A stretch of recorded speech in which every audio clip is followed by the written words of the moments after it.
All right, man, we gotta start off with the main character, Mario, aka Chris Pratt. And I'm not gonna lie, bro, I was super nervous about Chris Pratt's performance, but he had a way better performance than I was expecting. Not because he's bad or anything, but when I think of Mario, like, Chris Pratt is not the person that comes to mind. But I think they got it right, and they were able to turn Mario into the hero he's always wanted to be. Because at its core, this movie is somewhat of a coming of age story. Like, the Mario we meet is not the one we know and love from the games. This is a Mario that took a chance, started a business with his brother. Family doesn't approve. He got ops in the construction business. Like, a whole lot of stuff is going on, right? But we get to see what Mario's able to do when he's given the opportunity. And you always love to see the come up of like an underdog. So Chris Pratt did a pretty good job with this role, and I'm glad they chose to keep the accent in a more of a gimmicky type of way. Because if he's going to put on the Italian accent the whole movie, things would have got a little iffy.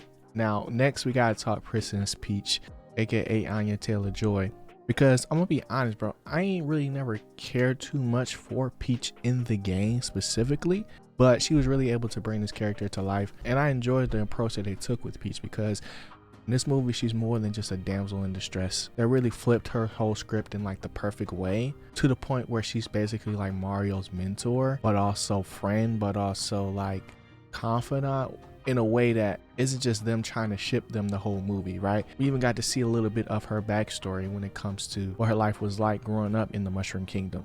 And her bike was going crazy. Like, she was really whipping that joint. So we got love for Princess Peach. Now we got to talk about Luigi, aka Charlie Day, whose voice I could not picture initially when the movie started, but once I actually looked at the cast and the roster, I was like, oh, this makes complete sense. And I really loved when we actually got to see him on screen, because we really got to see the type of relationship he had with his brother, even though he can be a scaredy cat at times. I just wish we could have got to see more, maybe some banter from him and Bowser, maybe setting up the next movie with the Luigi Mansion type beat, but that's just me.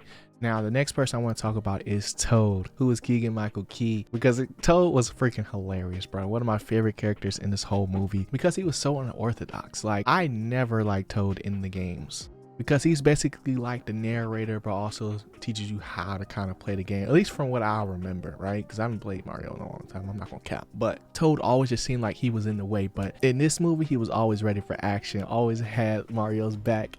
It was just a complete doer, bro. Like, shout out to Toad, he go crazy.